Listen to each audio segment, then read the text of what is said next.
Saudara-saudaraku yang terkasih, selamat berjumpa di Renungan Harian di channel Katolik kita.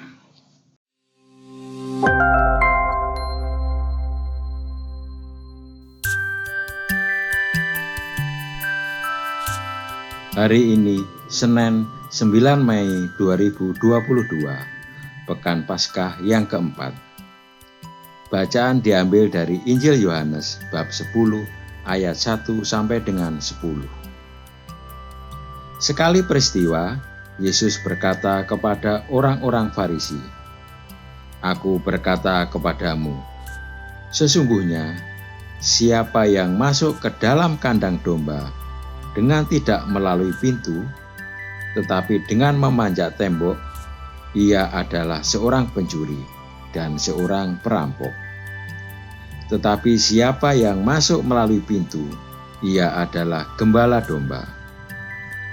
Untuk dia penjaga membuka pintu dan domba-domba mendengarkan suaranya, dan ia memanggil domba-dombanya masing-masing menurut namanya, dan menuntunnya keluar. Jika seorang dombanya telah dibawanya keluar, ia berjalan di depan mereka, dan domba-domba itu mengikuti dia. Karena mereka mengenal suaranya. Tetapi seorang asing pasti tidak mereka ikuti, malah mereka lari daripadanya, karena suara orang-orang asing tidak mereka kenal." Itulah yang dikatakan Yesus dalam perumpamaan kepada mereka. Tetapi mereka tidak mengerti apa maksudnya. Ia berkata demikian kepada mereka. Maka kata Yesus sekali lagi, "Aku berkata kepadamu, sesungguhnya akulah pintu ke domba-domba itu. Semua orang yang datang sebelum aku adalah pencuri dan perampok, dan domba-domba itu tidak mendengarkan mereka. Akulah pintu. Siapa saja masuk melalui aku, ia akan selamat, dan ia akan masuk dan keluar dan menemukan padang rumput. Pencuri datang hanya untuk mencuri dan membunuh dan membinasakan. Aku datang supaya mereka mempunyai hidup dan mempunyainya dalam segala kelimpahan." Demikianlah sabda Tuhan. Terpujilah Kristus. Saudara-saudaraku yang terkasih, di tengah pandemi COVID-19, banyak orang secara cepat berubah dalam status sosial dan pekerjaannya. Karena berbagai hambatan dan kemerosotan di bidang ekonomi, para pekerja terpaksa harus di-PHK. Oleh karena itu, untuk memenuhi kebutuhan, tidak sedikit yang menjadi pencuri atau perampok. Hal itu karena kurang iman dan pendampingan dari berbagai pihak, khususnya para tokoh agama dan orang tua.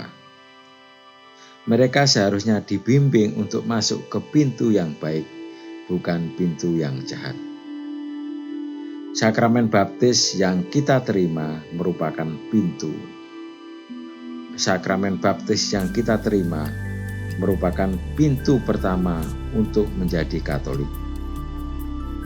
Karena melalui sakramen baptis kita dihapuskan dari dosa asal, dan kita menjadi anak-anak Allah, serta diterima menjadi anggota gereja yang sah. Dalam bacaan Injil, Yesus menegaskan bahwa Ia adalah pintu, yang barang siapa masuk, ia akan selamat. Dengan demikian, kita diajak untuk terus-menerus beriman kepada Yesus yang adalah Tuhan kita. Ialah satu-satunya jalan kebenaran dan hidup. Ya Tuhan, bantulah kami untuk tetap teguh dalam setiap cobaan yang kami alami. Semoga kami tidak tersesat ke jalan yang jahat, tetapi terus mengandalkan Engkau dalam hidup kami.